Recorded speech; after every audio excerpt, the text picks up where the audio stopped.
દ્રોણાચાર્ય પૂજ્ય ધણી માતંગ દેવ, પૂજ્ય લુણંગ દેવ, પૂજ્ય માતય દેવ, પૂજ્ય મામી દેવ.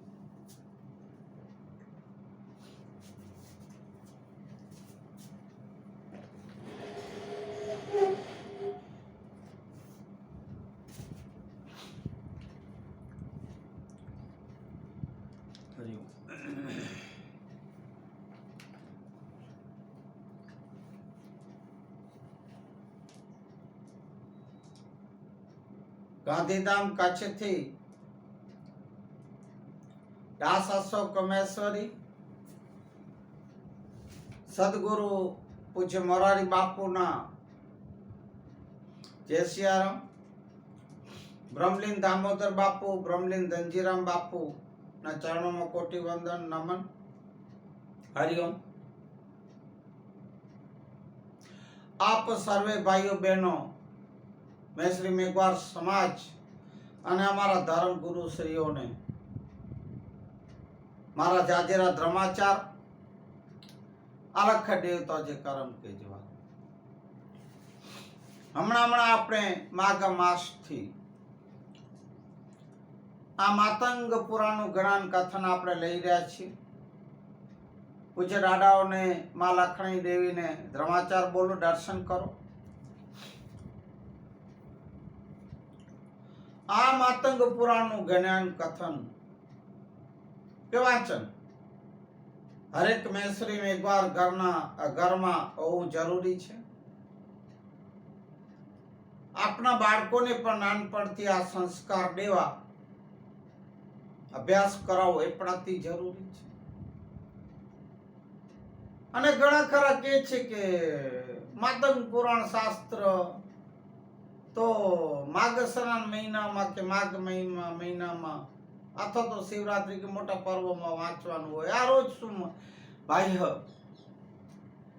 આ તો એક મારું હવે તો એક અભ્યાસ થઈ ગયો અને મને આ જ્ઞાન કથન સત્સંગ કે સંતવાણી વગર ચાલતું નથી. કારણ કે મારે બીજો કોઈ કામ નહીં. આજ એક મોટું કામ હવે રહી ગયું છે. જે તમે ગાંડો સમજો કે જે સમજો તે, આપણી પાસે જે બી કાલી ગયેલી ભાષામાં મારા જે વિચારો હોય સંતોના, શાસ્ત્રોના, સદગુરુ એ આપણી પાસે રાખી રહ્યો છું. અને જેને ન ગમતું એ ન સાંભળે, ન જોયા વિડીયો. પણ આ તો ભાઈઓ, મેં તો જેમ કીધું કે હરરોજ નિત્ય આપણે જેમ પૂજા પાઠ સેવા કરીએ છીએ આરાધ, તેમ શાસ્ત્રોનું વાંચન પણ હોવું અતિ જરૂરી છે.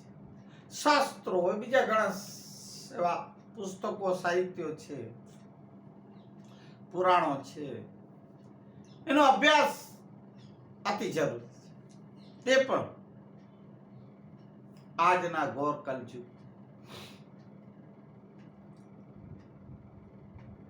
તો મને જ્યાં સુધી મારા પૂજ્ય ધણી માતંગ દેવ કે ચારે દાદાઓ અથવા મારા સદગુરુ, કુલગુરુ, સંતો, આપ સર્વેના આશીર્વાદ હશે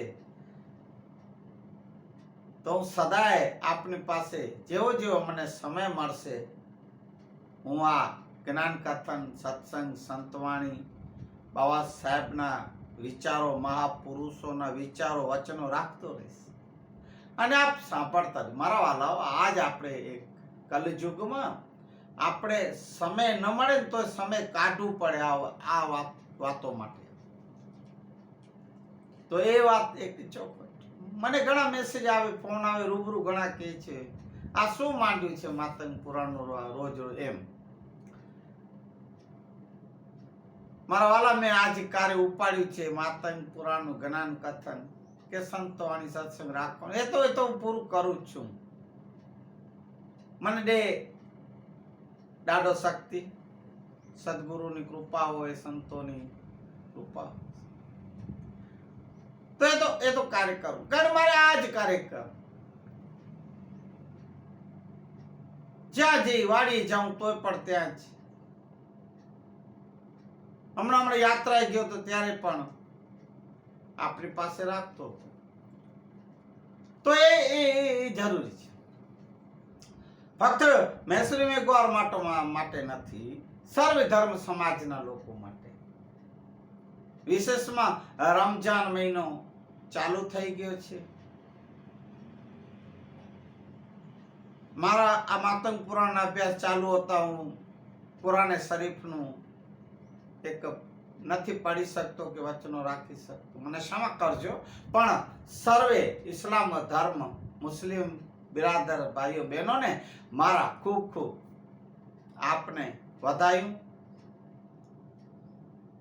આ રમજાન મહિનાની જે બી વર્ત શરત રહેતા હશે, રોજા રહેતા હશે, અલ્લાહ તાલા પ્રભુ ઈશ્વર એમને શક્તિ ભક્તિ આપે, સર્વને સુખ શાંતિ આપે, નિગાહે કર્મ રાખે, એ મારી અલ્લાહ તાલા પ્રભુ પાસે પ્રાર્થના. સર્વને સુખી રાખે. અને વિશેષમાં આપણા કચ્છમાં, આમ તો ગુજરાત દેશમાં કે વિશ્વમાં શાંતિ હોવી જોઈએ, એ આપણે નથી દેખાતી. આ તો ઉલટું વધતું જાય છે અશાંતિઓ. પણ કચ્છમાં તો અખંડ રાખજો મારા ભાઈઓ બહેનો. ભાઈચારો, એકતા, કોમવાદ ને આવા ન દેતા, એકતા ન તોડતા, અખંડ રાખ. ભાઈચારો પણ અખંડ રાખજો મારા વાલા. ઘણાને નથી ગમતું જે કુરાને શરીફના જે વચનો રાખતો પડતો હતો તે. જોકે મારા માતંગ પુરાણનું આ જ્ઞાન કથન પૂરું થાય પછી વળી કોઈ વિષય લેશું. મેં કીધું મારું કામ જ આ છે. પણ એમાં ઘણા ને એમાં પાછા મું ગાઢેલા માણસ, રાજકીય ક્ષેત્ર વાળા એવા પણ એક બાજુ એમ કહેતા હોય કે આપણે બધા હિન્દુ મુસ્લિમ ભાઈ એક જ છીએ ને આમ કહેતા હોય, મોટી મોટી ભાષણોમાં ઢીંગો હાણતા હોય.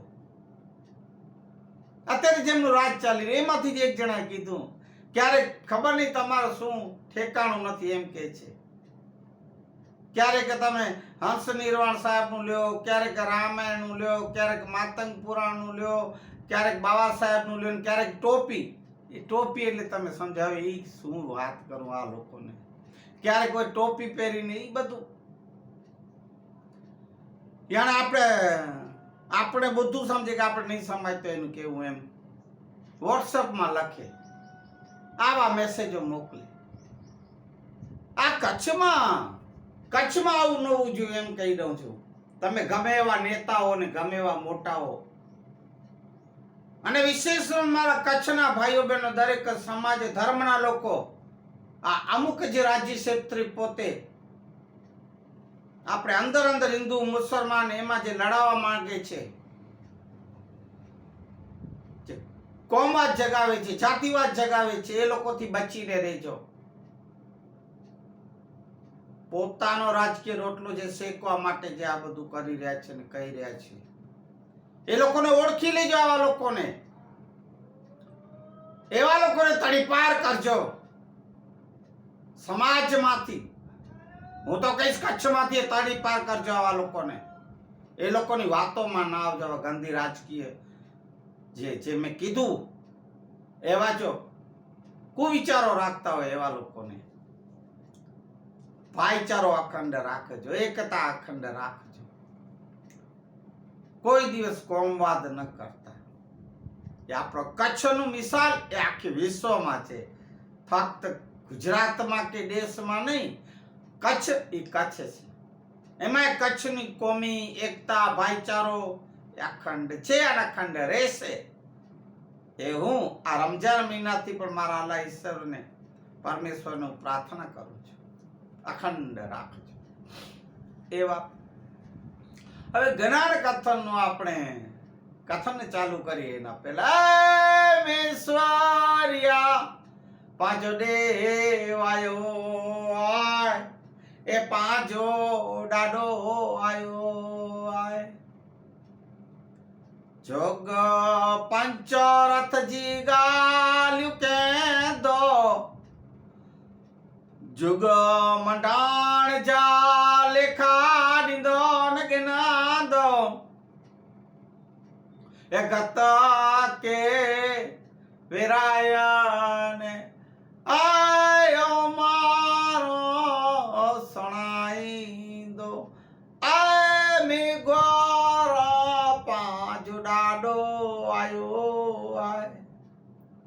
એ પાંચો દેવો બોલીએ પૂજતાની માતંગડે. ગઈકાલના જ્ઞાન કથનમાં આપણે જોયું પૂજ્ય મામેદેવ હવે સિંધ તરફ આવા પ્રયાણ કરે છે અને દાદા 9 લાખ વેદો વાતો એ વેદોનો અર્થ સરળ ભાષામાં સરળ રીતે નાનામાં નાના માણસને સમજાય એ રીતે દાદાએ 9 લાખ વેદોનો અર્થ વિસ્તારથી કરી અને સમાજ માટે રાખ્યું છે. એમાં 3 લાખ અગમ નિગમની વાતો, 3 લાખ સૃષ્ટિ રચના, આ તે 9 લાખ તારા બ્રહ્માંડો, આ બધું બ્રહ્મા વિષ્ણુ મહેશો એ બધા કેમ ઉત્પન્ન થયા, પ્રગટ થયા એ વાતો, અને બીજી 3 લાખ જીવ શુદ્ધ પિંડ શુદ્ધ અને મોક્ષ ગતિ દેવ ગતિ કેમ પ્રાપ્ત કરવી એ બધી વાતો ગઈકાલે આપણે કથનમાં રાખી. હવે આપણે આજનું જ્ઞાન કથન શરૂ કરીએ. સાંભળો, એક એક શબ્દ એક એક આ વિષયનું જે છે સાંભળજો ધ્યાનથી મારા વાલા. અને કંઈક આમાં જ્યારે વિષય આવશે ત્યારે કંઈક સમાજ માટે, કંઈક આ રાજનેતાઓ માટે, રાજકારણ માટે, સમાજના અગ્રણીઓ માટે, સર્વે ધર્મના સમાજના લોકો માટે મારા વિચારો કે આમાં ભણતા જે બી વિષય હશે એને ઉપાડીશ ને રાખીશ. તે સાંભળજો, જે પોતાને લાગુ પડતા હોય ને એ પોતાને લઈ લેવા, બરોબર ને? જે તમે કેટેગરીમાં આવતો હોય એમાં. બાકી ન લાગુ પડે તો પછી મોઢું ન ચડાવતા હો. હા, કારણ કે હું સત્ય છે એ જ કહીશ. અને કદાચ મારી વાત અસત્ય એક વાત છે, કદાચ એવું લાગે કે આ ખોટું છે, આ બરોબર નથી, તો મને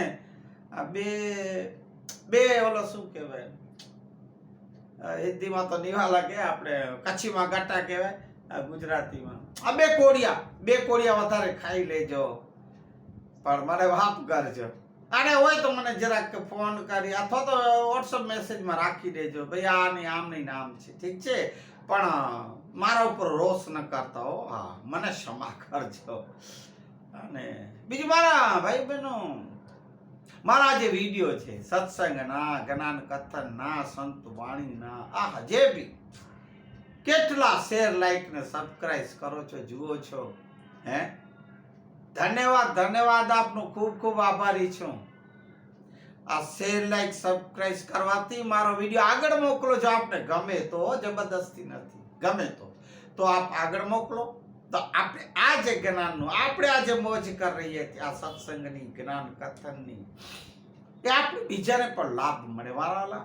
એ બી એક જ્ઞાનનું મોટું દાન છે, ઠીક છે. હવે આપણે આગળ તો ગઈકાલે દાદાની વાત આપણે અહીંયા સુધી રાખી. તો મોક્ષ ગતિને, દેવ ગતિને કેમ પ્રાપ્ત કરવું એ બધી વાતો ગઈકાલે આપણે જોઈ. દાદાએ આ બધું કીધું છે. હવે જ્યારે પણ અને આ જે ગ્રંથો છે દાદા કહે છે,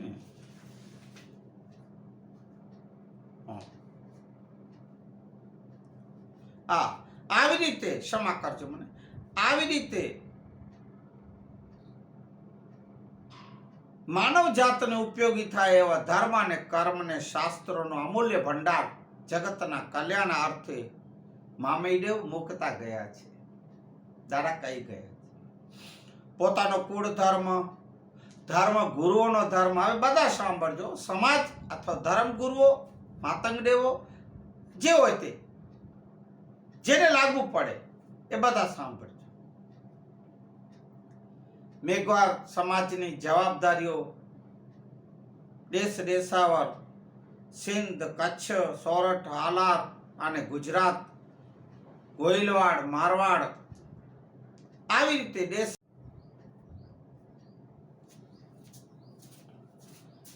સમા કરજો. એ જ મોબાઈલમાં એડવર્ટાઇઝની રામાયણ કમઠાણ આપણા વિડીયો બંધ કરી દે છે અને આપણું મૂડ બગાડે છે. તો દાદા એમ મૈસરી મેઘવાર સમાજની જાગૃતિ માટે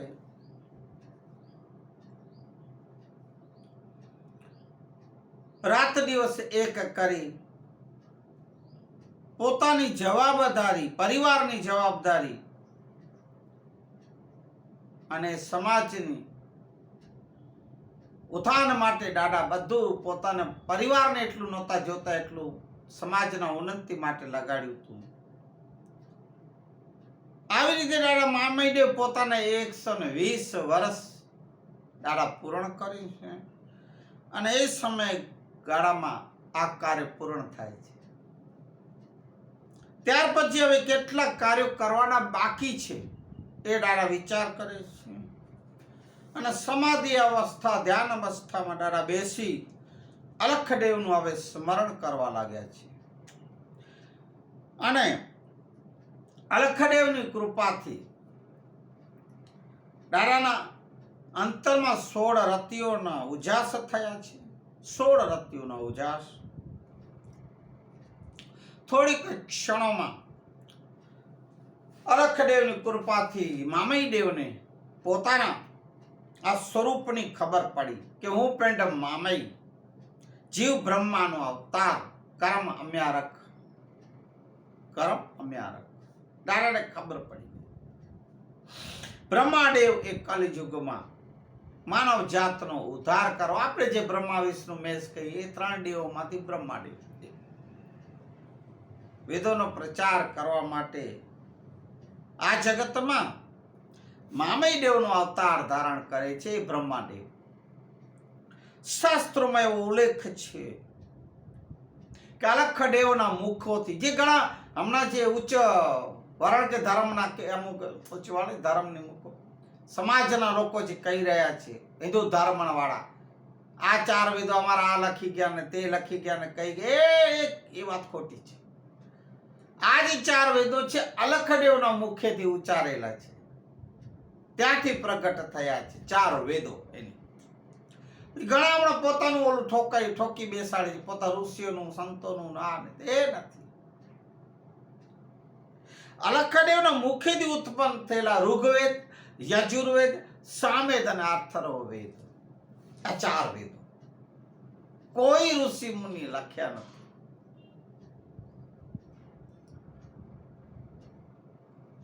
એના આધારે આ સર્વે સનાતન ધર્મો રચાયેલા છે, એનો આધાર છે.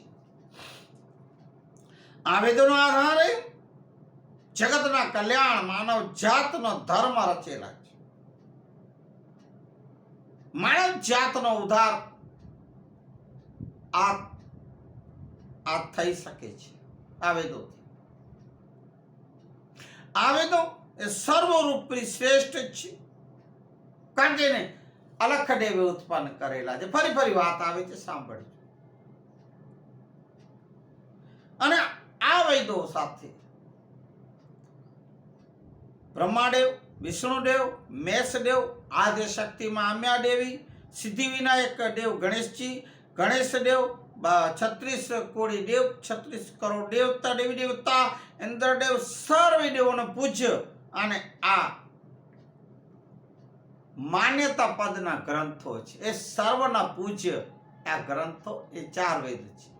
સાંભળજો, વેદો જ સત્ય છે, વેદોમાં જ સર્વ ધર્મ છે અને વેદોથી જ આ કલ્યાણ થાય. પદ અને મોક્ષ મળે છે. આ વેદો એ સનાતન અને સત્ય છે. 4 વેદો વિષ્ણુદેવ, મેષદેવ, આદિશક્તિ, સિદ્ધિવિનાયક દેવ, ગણેશદેવ, 36 કરોડ દેવતા, ઇન્દ્રદેવ અને સર્વે દેવોના પૂજ્ય આ માન્યતા પાદના ગ્રંથો છે. મેં વાત કરી. અને જ્યારે આ જગતમાં સત્ય કે ધર્મની જ્યારે સ્થાપના કરવામાં આવશે ત્યારે આ વેદોના આધારે સર્વ રચના કરવામાં આવશે અને તેના સર્વે દેવોનો સૈયર સાથ રહેશે. એમનો શું કહેવાય એ દેવોની મંજૂરી રહેશે, સાથ રહેશે. એ વચનોથી દેવો બંધાયેલા છે.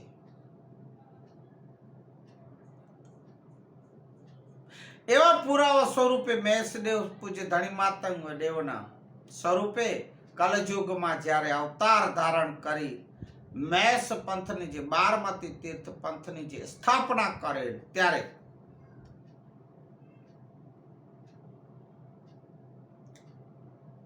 સર્વે દેવોના મેષ સંપ્રદાયમાં જ્યારે દાદાએ સ્થાપના કરેલી બારમતી તીર્થની ત્યારે સર્વ દેવોએ આ સ્થાપના આ બારમતી તીર્થ પાઠમાં મેષ સંપ્રદાયમાં આવવું પડ્યું હતું.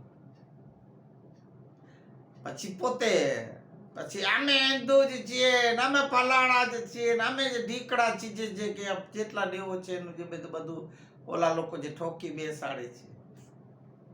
સર્વેને બારમતી તીર્થ પાટમાં ધણી માતંગ દેવે જ્યારે મંડાણ કર્યું ત્યારે આવું પડ્યું હતું, આજે થવું પડ્યું. એ વાત સત્ય છે. શ્રી ધણી માતંગ દેવ મેષદેવના અવતાર માં લખણી દેવી આદ્યશક્તિ એના અવતારમાં જગત જનની અને શેખરે દેવી પૂજ્ય ધણી માતંગના બીજા ધર્મ પત્ની એ શેખરે દેવી એ જે તમે જેને ગંગા મૈયા કહો છો ને એ ગંગા મૈયાના અવતાર એ અમારા શેખરે દેવીમાં હતા. મોળંદ દેવ જે દાદાના પુત્ર હતા એ વિષ્ણુ ભગવાનના અવતાર. લુણંગદેવ એ જે ગણેશદેવ આપણે જે કહો છો એ ગણેશદેવના અવતાર જેને અમે લુણંગદેવ કહીએ ગણેશને એ. અને માતઈ દેવ એ જે ઇન્દ્રદેવનો અવતાર, મામઈ દેવના પિતાશ્રી અવાશ્રી એ ઇન્દ્રદેવના અવતાર અને મામઈ દેવ એ પોતે બ્રહ્માના અવતાર જેની આપણે હમણાં ગાથા ગાઈ રહ્યા છીએ. એ મામઈ દેવ એ બ્રહ્માના અવતાર. તો મેષદેવ અને ધણી માતંગ દેવ જે વેદોના આધારે રચાયેલ મહાધર્મની આ બારમતી તીર્થની સ્થાપના એ બારમતી તીર્થમાં સર્વેને હાજર થવું પડ્યું હતું. તેથી મેષદેવના સંપ્રદાયમાં શ્રી બ્રહ્મદેવને મામઈ દેવને પણ ત્યારે ત્યાં આવવું પડ્યું હતું. એ મામઈ દેવના સ્વરૂપે આવું પડ્યું છે. અને આજે જ્યારે મામઈ દેવની આયુષ્ય 120 વર્ષ લગભગ પૂરી થઈ છે ત્યારે થવા આવી છે. આ સનાતન ધર્મ મહાધર્મ મેષ પંથ નો ધ્વજ લઈ અને દેશ દેશાવરમાં અલખદેવને આદેશ અને ફરમાન આપતા દાડા ફરતા ફરતા જીવન પોતાનું જે જીવી રહ્યા છે, જીવન આ કાર્ય જે કરી રહ્યા છે એ જીવોનો કલ્યાણ કરેલ છે દાદાએ. હવે જ્યારે મામઈ દેવના અંતિમ સમય જ્યારે નજીક આવી રહ્યો છે ત્યારે દાદા ધ્યાન મગ્ન થઈ ધ્યાન અવસ્થામાં બેઠી અલખદેવનું હવે સ્મરણ કરી રહ્યા છે દાદા. અને હવે કેટલાક કાર્યો બાકી છે અને કેટલાક કરવા જરૂરી છે. ત્યારે અલખદેવની કૃપાથી દાદાને અંતરમાં એક આકાશવાણી એ દ્વારે જાણ થઈ દાદાને, હે દેવ, થોડું ધ્યાન ધરીને આપના આજથી પહેલે અવતાર આપ થયા નવું એ આપ ધ્યાન કરો. આકાશવાણી દાદા હવે ધ્યાન ધરે છે અને પોતાના નવ અવતાર એ જુએ છે. પહેલો અવતાર પહેલો પિંડ ખંભાત દેશમાં જે રશીદ ખાન બાદશાહ હતા તે. બીજો સુવાંત ઋષિ.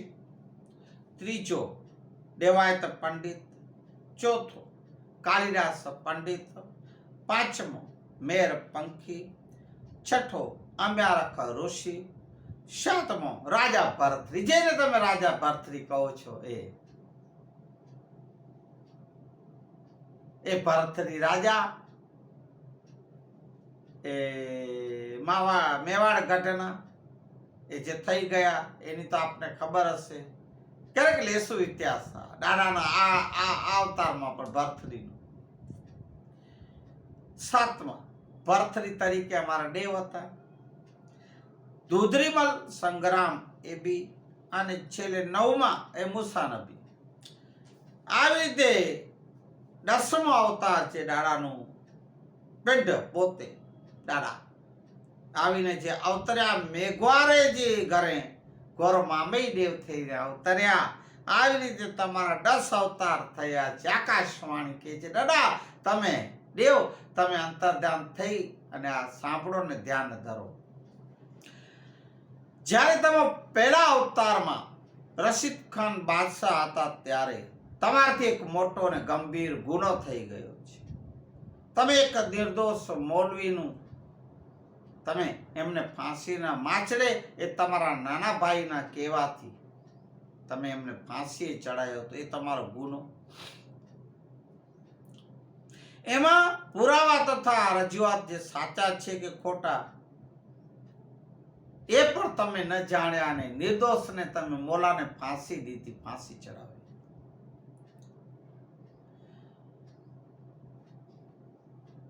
તમે ફાંસીની સજા એમને આપી, એનો બદલો લેવા 9 અવતારથી જે તમારો પીછો કરી રહ્યા છે આ મૌલવી, એનો હવે બદલો લેવાનો વારો સમય આવી ગયો. દેવ મામઈ દેવ થોડીક ક્ષણો વિચાર કરવા લાગ્યા અને ફરી ધ્યાનમગ્ન થયા, અને એ સાપનો જે શ્રાપ મળ્યો હતો એનું નિવારણ કેમ કરવો એ વિચાર કરવા લાગ્યા. હાલમાં એ મૌલવીનું જન્મ સિંધમાં થઈ ગયું, સમયનગરમાં થઈ ગયો છે.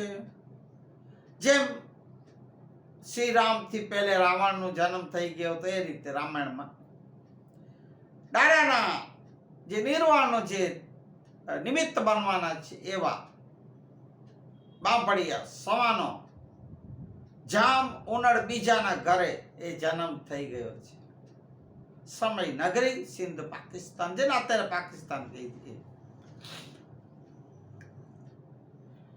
અને એ જામ ઉનડ બીજા એમના ધર્મપત્ની મકલીબાના ઘરે એ જન્મ થઈ ગયું છે. દાદાના મૃત્યુનું કારણ એ આ પ્રકરણ આગળ આપણે કહી ગયા જે લખેલું છે પ્રકરણ.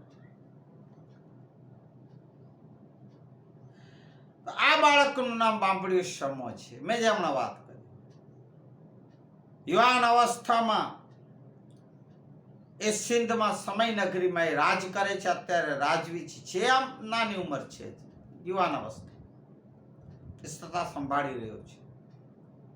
આજે સમય આવી ગયો છે, હવે હું એમની પાસે ચાલીને જાઉં. દાદા કહે છે પોતાના મરણ, પોતાના મૃત્યુ,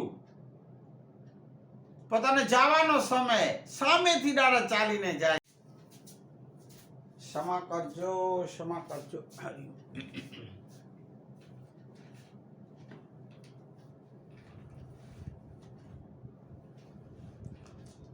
તો દાદા એમ કે છે કે મેં પણ જેવા મારા કર્મો કરેલા, જે બી અવતારોમાં મારે ભોગવવા જ પડે. તો આપણે કઈ ખેતરની મૂડી? આપણે માનવ દેવ હતા, અવતારી પુરુષ હતા, છતાં રશીદ ખાન બાદશાહ જ્યારે હતા ને એ મૌલવીને નિર્દોષને જ્યારે ફાંસી સંભળાવી દીધી હતી દાદા, એ કર્મ એ દાદાને બદલા આડા આવે છે. તો કરેલા કરમના બદલા દેવારે પણ છે અંત સૌને નડે છે. આ કરેલા કરામના બદલા દેવા તો પડે, કોઈ નથી છૂટી શકતો. મામીદેવ કીધું, હું પણ નથી છૂટી શક્યો. મારે હવે એ બદલો દેવા, મારો એ બદલો એમનું જે પૂર્ણ કરવા મારે તો હવે જવું જ પડશે સમય નગરી સિંધમાં. એવી રીતે દાદા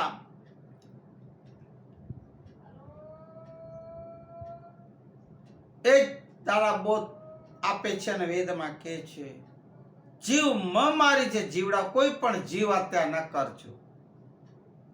જીવ મ મારી જે જીવડા, જીવ મારી તો પિંડ જો જીવ જાય, પોતાનો જીવ જશે, બદલો દેવો પડશે. અર્થ એમ કે છે, હે માનવ તો હિંસા કરતો નહીં. જે આપણે જૈન ધર્મમાં મુખ્ય અહિંસાની જે વાત થાય છે, અહિંસા પરમો ધર્મ, એ તું હિંસા ન કરતો, તો તું જો હિંસા કરી તો તારે ભોગવવું પડશે જેમ મને ભોગવવું પડે છે. જેવો કરશો એવો તમને બદલો આપવો જ પડશે. જીવડો લીધેલો જ્યારે શ્રવણ કુમાર નો, ને રામાયણની વાત, અંધો ને અંધિયાની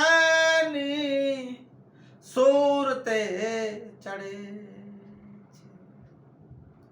દેણું દીધું તો રાજા દશરથ જાણે ના, પુત્રના વિયોગેનું એ ખોડિયું પડે છે રે, કરેલા કરમના બદલા દેવારે. પણ આપણે શું, એ અવતાર જે રામ ભગવાનના પિતા દશરથને, એ રામના બાપને પણ આપવું પડ્યું, તો આપણે ક્યારે છૂટશું? હે, શ્રવણને જ્યારે અજાણતા ભલે તીર મારવી પડશે, પાપ થયું, હત્યા થઈ, અંધા ને આંધી પાસે, એ બધી તમને ખબર હશે, કારણ કે હવે તમે પણ પહોંચેલા ને સમજુ છો.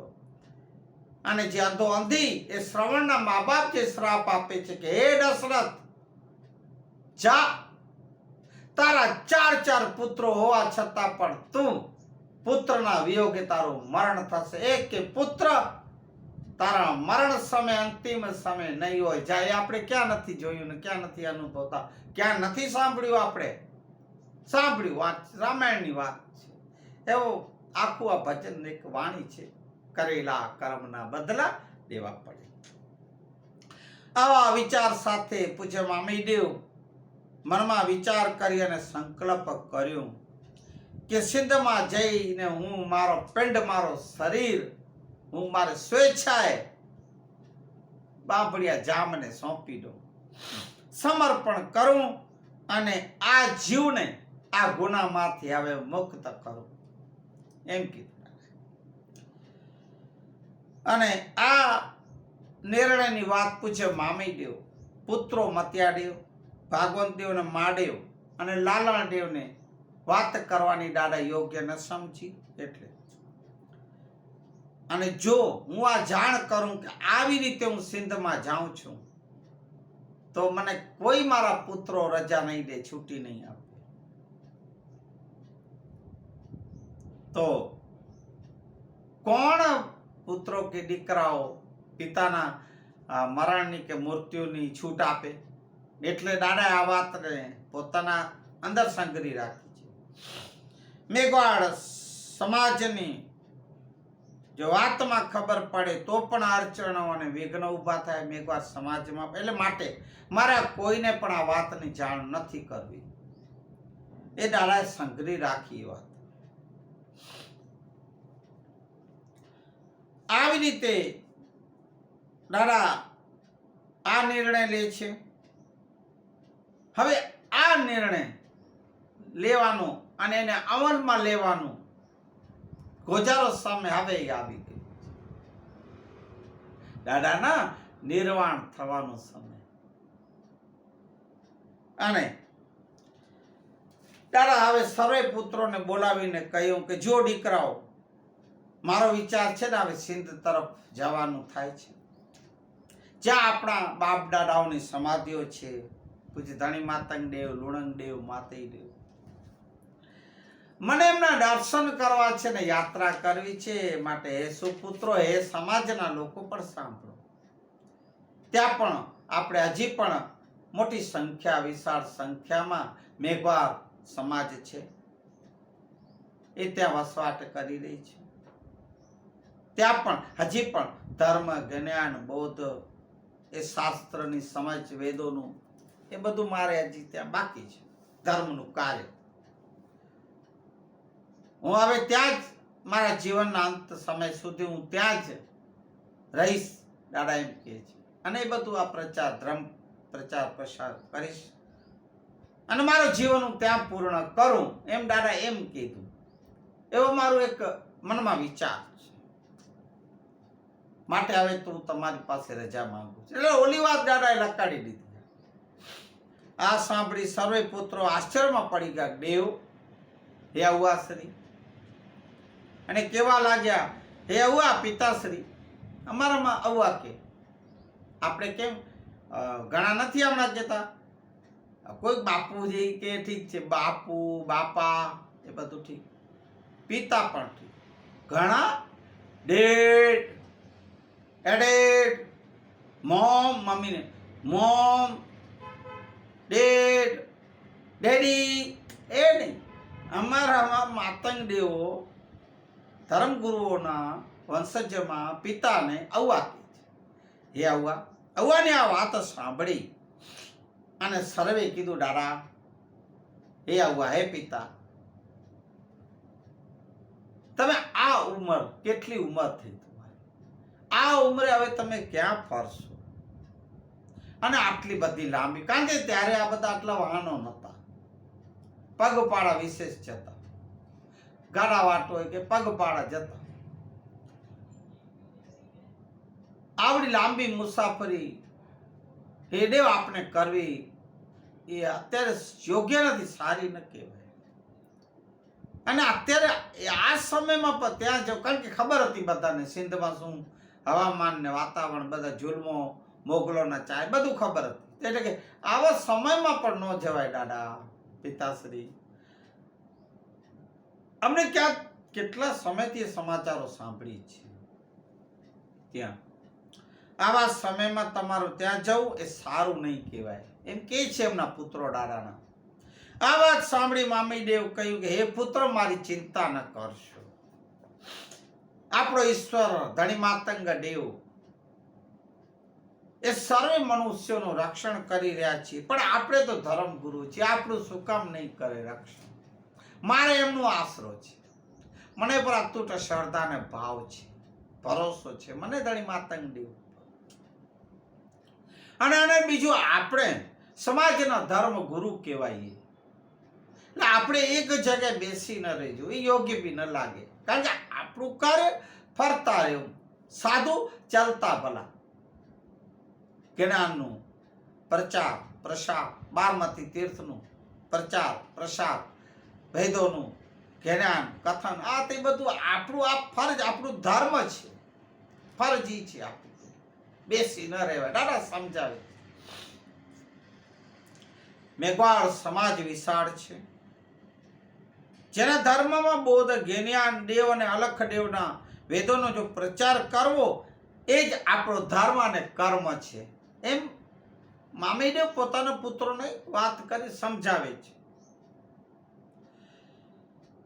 એમાં અગર કોઈ વિઘ્ન આવશે તો મારા અલખદેવ સ્વયં આપણું રક્ષણ કરશે, એવી મને વિશ્વાસ, શ્રદ્ધા છે.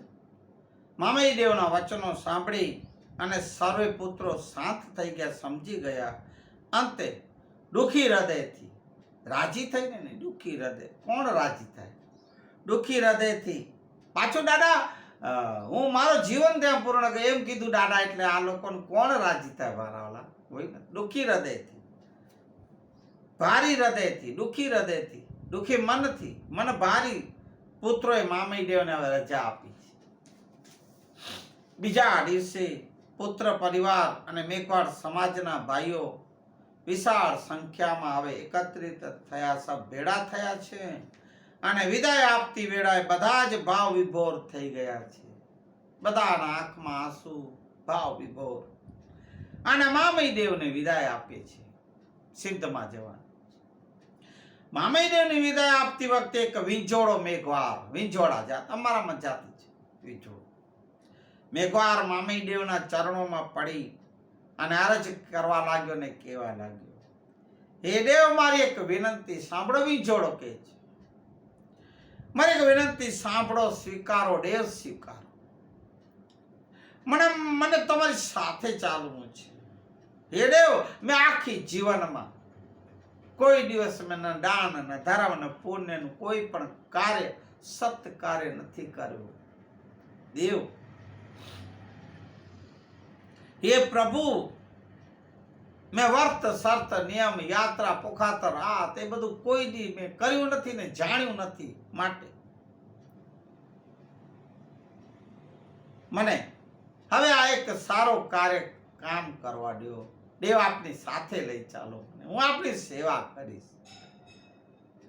તમે મારા ઉપર ઉપકાર કરી અને તમે મને સેવા કરવાની તકને આપો, મોકો. તમારા આશીષ અને તમારી કૃપાથી આ મારા જીવનની યાત્રા સફળ થશે. દેવ, મારા ઉપર દયા કરો. વિંજોળો કહે છે.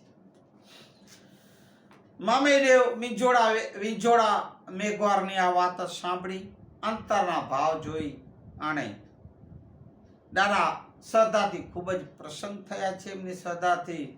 અને સિદ્ધની યાત્રામાં મામઈ દેવ એ વિંજોળા મેઘવારને સાથે લે છે. જેવો વિંજોળા પરિવારની, જેવો વિંજોળાની. આ વાત વિક્રમ સંવત 1300 સમયગાળાની છે. ત્યારે સિદ્ધમાં સમા અને સુમરાવ એ રાજપૂતની રાજસત્તાનો સૂર્ય ધીમે ધીમે અસ્ત થતો જઈ રહ્યો હતો. સમા અને સુમરાવની વાત થાય છે. અને ઈરાન અફઘાનિસ્તાન મારફતે મોગલો એમની સેના આક્રમણ કરી ખૂબ જ આક્રમણ વધી ગયું હતું. ત્રાસ જુલ્મો વધી ગયા. પ્રજાની જાનમાલનું કોઈ પણ રક્ષા કરવાનું કરવા વાળો રહ્યો નતો. ખૂબ જ પોતે પોતાના બચાવ માટેનો